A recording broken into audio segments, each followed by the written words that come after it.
Je salue les frères et sœurs en Christ, petits et grands, jeunes filles et jeunes gars. Je salue tout le monde en Jésus-Christ. Que la paix de Christ, son amour, que cela soit avec tout un chacun de nous. Nous voyons qu'il a plu au roi, celui qui a créé le ciel et la terre. En ce moment, il nous a donné encore un petit temps. Et nous allons réfléchir un peu sur la parole de Dieu. Sans trop tarder, le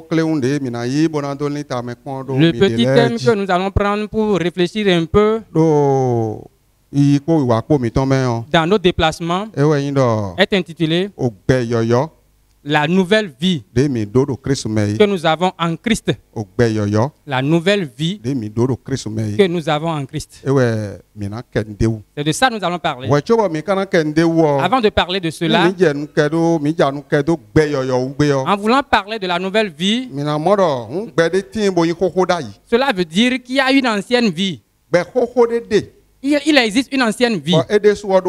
Et cette vie aussi a de signes. Cela aussi a de sceaux. De la même façon où la vie nouvelle a de signes, l'ancienne vie aussi a ses signes obligatoirement. Donc avant d'aborder la vie nouvelle, je voudrais qu'on parle un peu de l'ancienne vie. L'ancienne vie, sans nous mentir, c'est le royaume des ténèbres. Le royaume des ténèbres. Ce sont des choses que le diable a initiées. Ce sont des choses que le diable a créées sur cette terre. C'est ça qu'on appelle l'ancienne vie. Si nous allons regarder, avant d'évoluer, nous allons prendre le livre de Jean, chapitre 10, verset 9.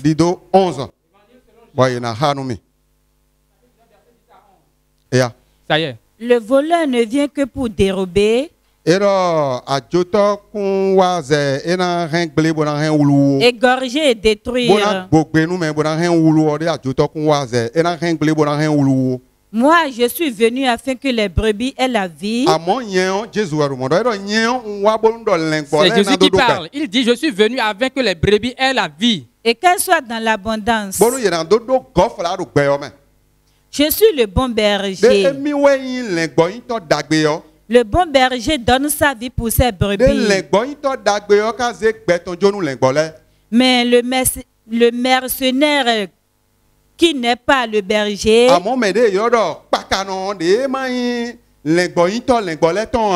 à qui n'appartiennent pas les brebis voit venir le loup, abandonne les brebis et prend la fuite. Et le loup les ravit et les disperse.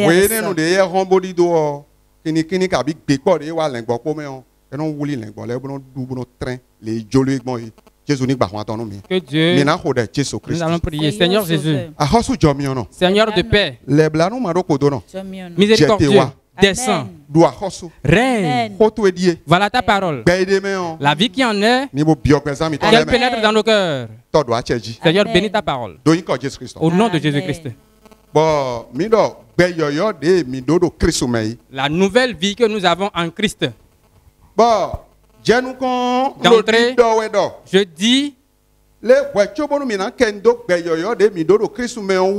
de parler de la nouvelle vie que nous avons en Christ, nous irons d'abord au niveau de l'ancienne vie.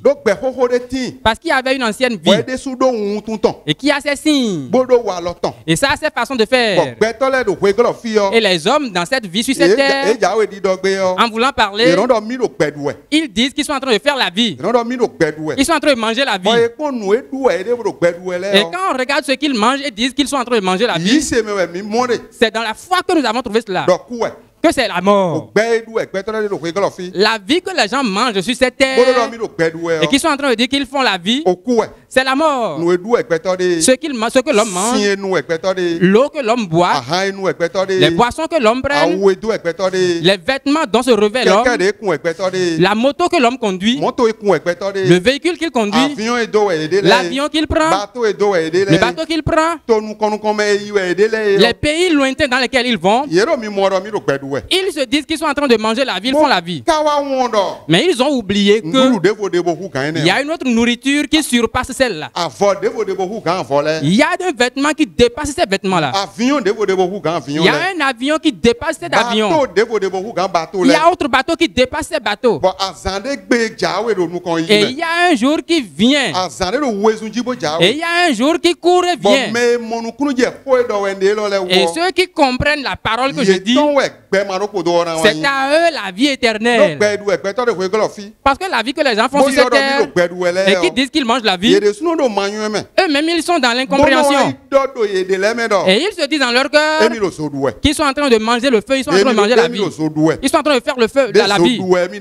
Ils sont en train de faire leur temps. Parce que le diable a rendu incrédule l'homme. Le cœur de l'homme est détruit par le diable. Et tous les hommes marchent dans les ténèbres. Et ce qui est mauvais pour l'homme, l'homme ne le sait pas. Ce qui est bon pour l'homme, l'homme ne le sait pas non plus. Et c'est dans la foi que nous sommes convaincus de cela. C'est en voyant Christ que nous avons su cela.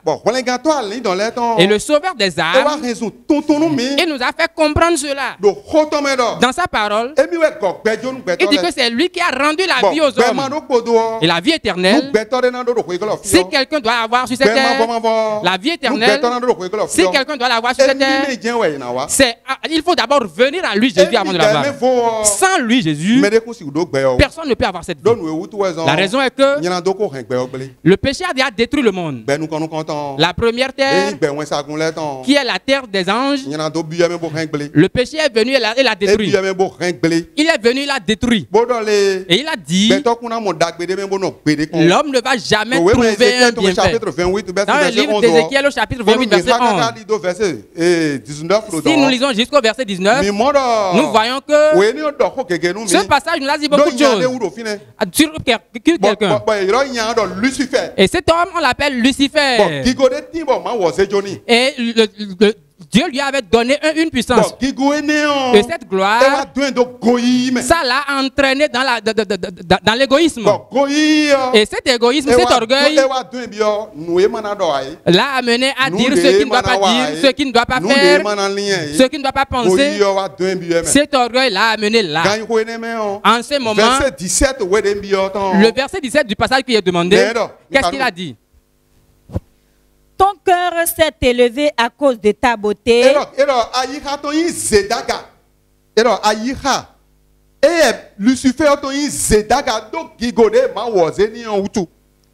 Tu as corrompu ta sagesse par ton éclat.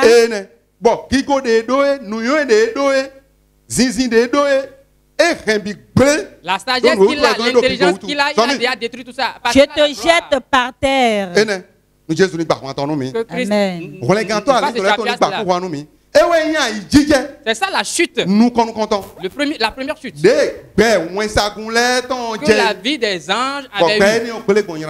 Et ce monde avait été détruit par le péché. Ce monde était détruit par le royaume des ténèbres. La deuxième ville, la deuxième monde en train de se détruire. Dans le jardin d'Éden, le diable a revêtu la peau du serpent. Il a pris la chair du serpent. Il est entré dans le jardin. Il allait séduire Adam et Ève. Il a dit le fruit de l'arbre que le Dieu d'Abraham, le Dieu d'Isaac, le Dieu de Jacob a interdit de prendre. Ils sont dans l'incertitude, ils sont allés prendre. Et le deuxième monde aussi est fini là. On est obligé de les chasser du jardin. Le troisième monde, nous l'avons trouvé au temps de Noé.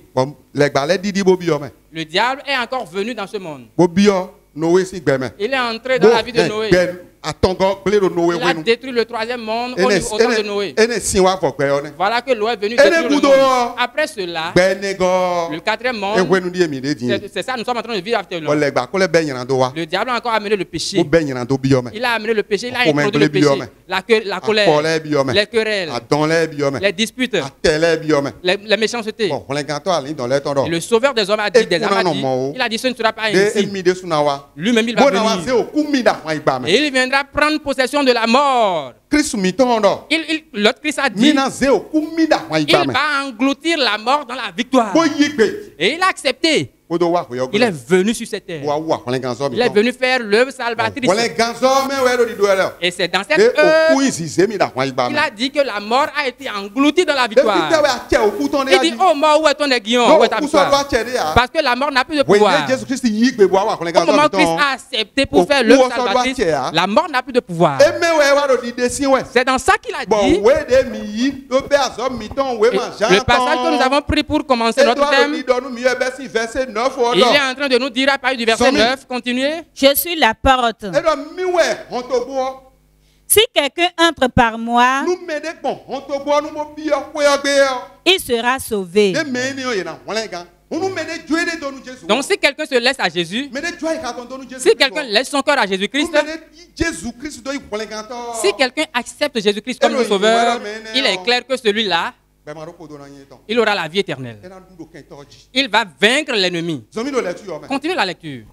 Il entrera et il sortira et il trouvera des pâturages. On dit celui-là, il aura la puissance de se déplacer dans la paix. Et tout ce qui sera difficulté sur lui pour la terre ne sera plus difficulté. Et il aura la paix pour toujours. Continue. Le voleur ne vient que pour dérober,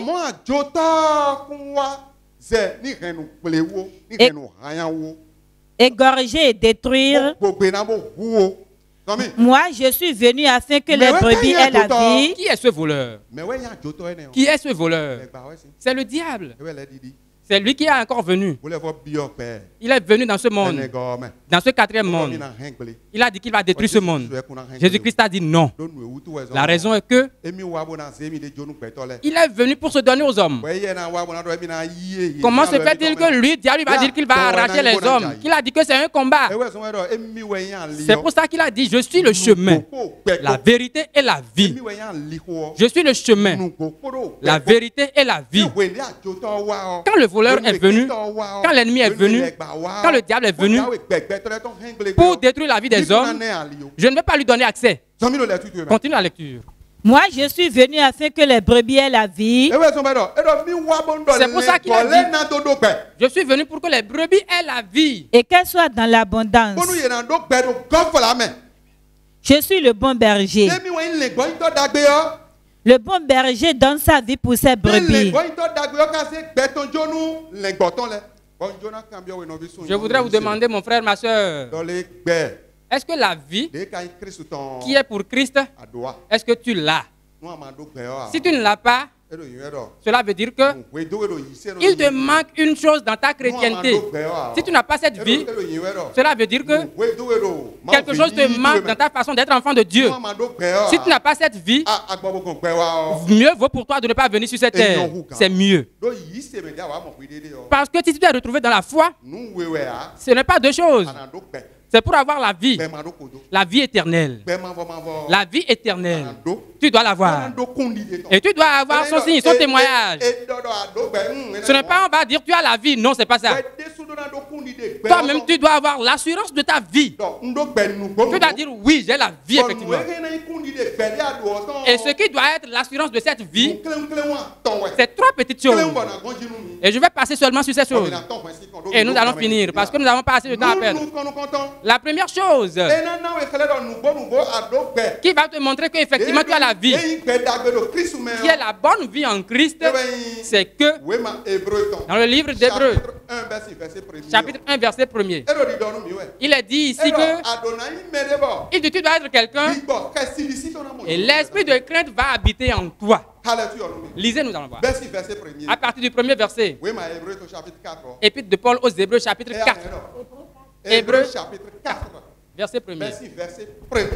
Craignons donc La première chose qui va te montrer que tu as la vie, c'est ça. La nouvelle vie en Christ. La première chose que toi, chrétien, fils de Dieu, que tu dois apprendre pour savoir, c'est que tu dois avoir l'esprit de crainte dans ta vie. Tu dois avoir la crainte de la vie. C'est ça le passage dit. Il dit créant donc, il dit récit. Tandis que la promesse d'entrer dans son repos subsiste encore, qu'aucun de vous ne paraisse être venu trop tard. Car, de quel repos s'agit-il? Tu dois avoir la puissance pour triompher. Tu dois avoir la puissance pour gagner le combat. Tu dois avoir la puissance de perfection. Tu dois avoir la puissance de la foi. Tu dois avoir la puissance d'être debout. Et quel que soit ce qui va te faire peur dans cette vie, tout ça sera inutile devant toi. C'est pour ça qu'il dit aie peur. Parce que nous avons peu de temps pour entrer dans ce repos. La crainte que tu dois avoir en ce temps, c'est que tu dois avoir la crainte de la parole de Dieu. La parole de Dieu que tu entends doit te donner la crainte. Ça doit t'amener à réfléchir sur ta vie.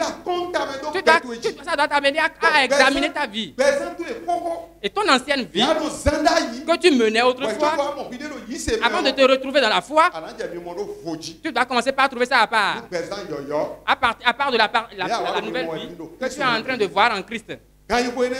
En ce moment-là, les choses qui te gênaient de la part du diable, du côté du péché, dans les convoitises, à travers les disputes, à travers les querelles, tu dois commencer par les éliminer un à un dans ta vie. Ça veut dire que tu commences par entrer dans le repos. Parce que le péché donne à vie l'incertitude. Ça fait que l'homme n'a pas le temps. Ça fait que l'homme ne dort pas. Et ce que tu dois être, tu n'arrives pas à l'être. Ça t'amène à réfléchir. Ça produit la mort pour la chair de l'homme. C'est ça qui est arrivé à Akab.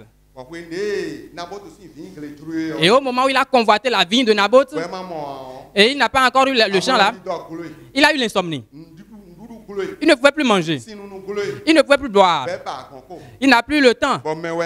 Et il a d'abord tué avant d'avoir la paix.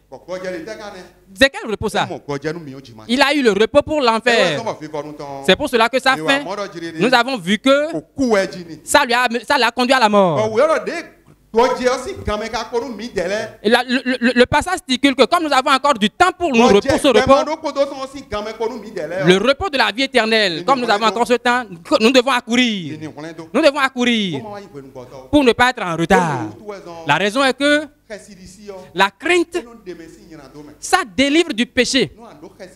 Si tu as la crainte des recommandations de Dieu dans ta façon de vivre, dans la façon d'avoir la vie de Christ, tu as la puissance de vaincre le péché. C'est pour ça qu'il est dit dans le livre de Proverbes chapitre 8. Au verset 8, on nous dit, au verset 13, on dit, la crainte de l'Éternel, c'est la reine du mal. Que la s'accomplisse sur nous. Je demande que cette prophétie s'accomplisse sur nous. Cela veut dire que la vie de Christ que tu as, la nouvelle vie, la première chose que tu dois apprendre pour connaître, pour savoir que tu as une nouvelle vie en Christ, c'est ça la crainte. Quand tu quittes là, la deuxième chose pour connaître que tu as la vie de Christ en Christ, c'est que tu dois avoir la puissance de recevoir la parole de Dieu, la puissance de manger la parole de Dieu, la puissance de comprendre la parole de Dieu, la puissance de comprendre de quoi il est question. Peut-être si tu ne comprends pas, si tu ne sais pas, tu dois avoir la puissance de demander ceci qu'on est en train de dire, de quoi est-il est question. Et on doit passer par l'Esprit de Dieu pour te l'éclairer. Si tu n'as pas reçu cette puissance, là tu deviens autre chose à côté de la parole. C'est pour cela que Jésus-Christ s'est adressé aux disciples. Il dit, vous allez manger ma chair, vous allez boire mon sang. Et ils étaient troublés en eux. Ils ont dit, comment on va manger ta chair et boire son sang? Ils étaient troublés. Or, ce que Jésus-Christ disait, c'était une chose simple. Ils vont manger la chair. Ils vont boire mon sang. Ils allaient demander. Elle dit, Seigneur, de quoi parles-tu? Et l'Éternel, le rocher des âmes, va leur expliquer. Mais ils n'ont pas demandé. C'est pour cela que l'enfant de la vie éternelle, il doit savoir que quand il écoute la parole de Dieu, il doit demander des choses. Mais avant de demander, c'est parce que tu as d'abord mangé. Tu dois d'abord manger la parole. C'est pour cela que la deuxième chose, c'est que tu dois avoir la puissance de manger la parole. Et nous allons lire dans le livre de Psaume, chapitre 42. Psaume, dans le Psaume 42, au niveau du deuxième verset, David, en voulant nous parler, a dit quoi? David a dit quelque chose sur la parole de Dieu. Que ce comportement, c'est ça que je demande. Mon frère, ma soeur, toi qui écoutes la parole maintenant, toi qui écoutes maintenant, je demande que ce comportement soit comme une biche soupire après des courants d'eau. Ainsi mon âme soupire après toi.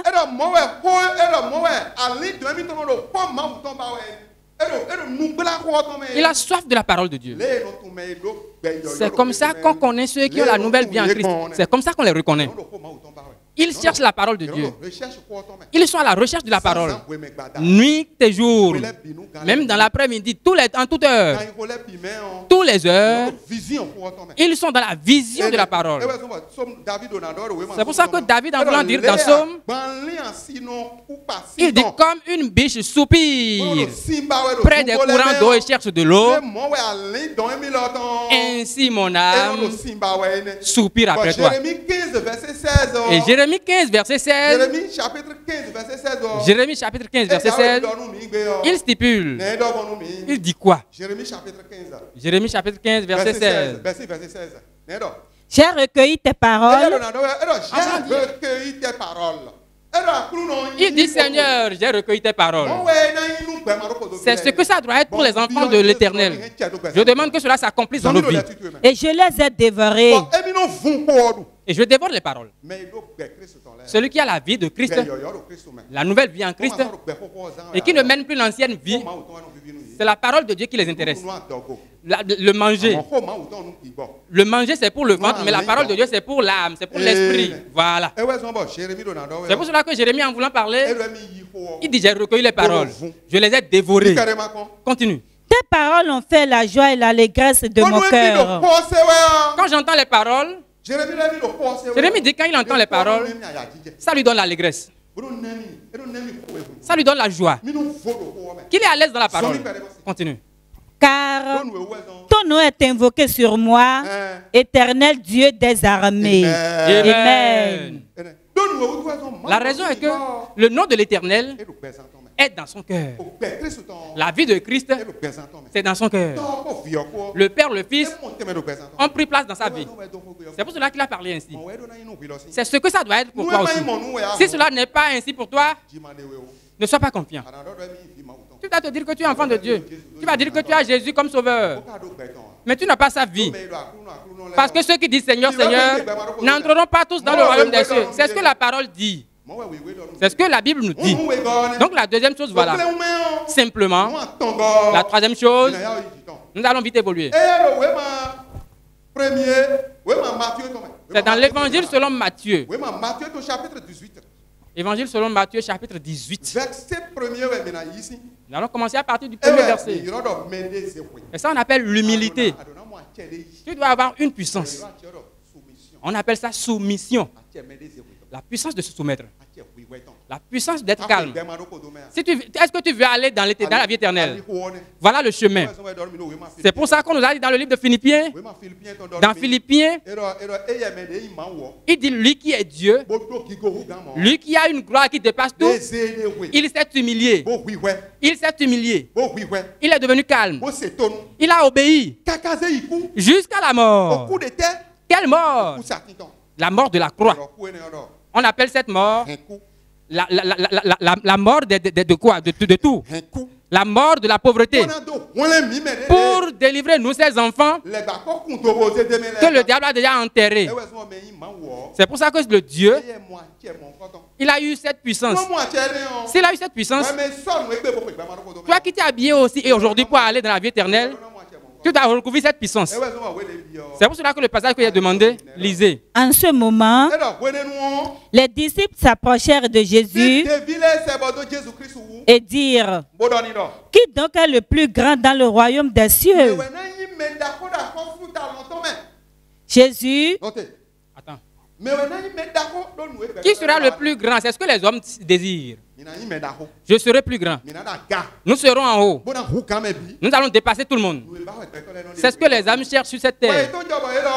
Ils ont raison, ils ont demandé. Et le sauveur des âmes, en voulant répondre, en voulant leur répondre, allez voir comment il leur a répondu. Jésus, ayant appelé un petit enfant, il a laissé ce qu'ils ont dit. Il est allé prendre un petit enfant, le plaça au milieu d'eux et dit: je vous le dis en vérité, si vous ne vous convertissez et si vous ne devenez comme les petits enfants, vous n'entrerez pas dans le royaume des cieux.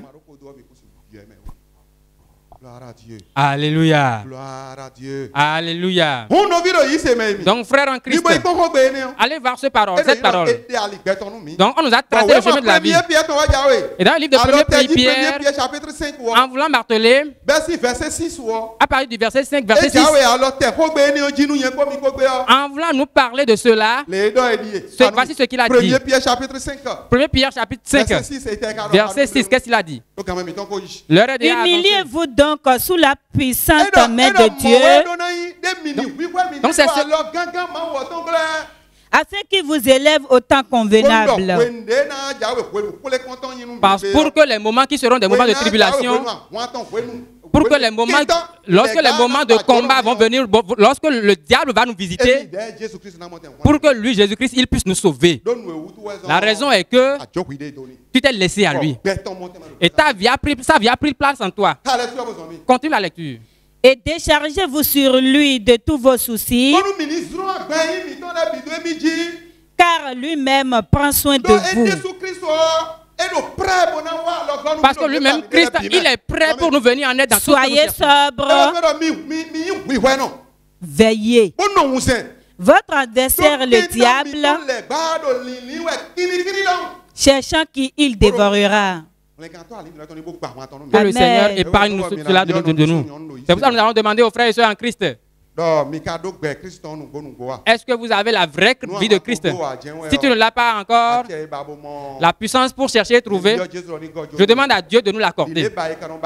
Mais comme il est dit qu'on doit chercher avant de trouver, en ce moment où tu écoutes cette parole, commence par chercher à côté de la parole de Dieu, pour que la vraie vie de Jésus, la nouvelle vie qui est pour Jésus, qu'elle puisse trouver place dans ta vie. Au nom de Jésus-Christ de Nazareth. Amen. Nous allons prier. Seigneur Sauveur, Seigneur, les blancs, nous te bénissons. Nous avons entendu ta parole. La vie qui est dans la parole. Amen. La vraie vie, ta vraie vie. Ta nouvelle vie. Qu'elle prenne place dans nos cœurs. Seigneur, bénis-la. Au nom de Jésus.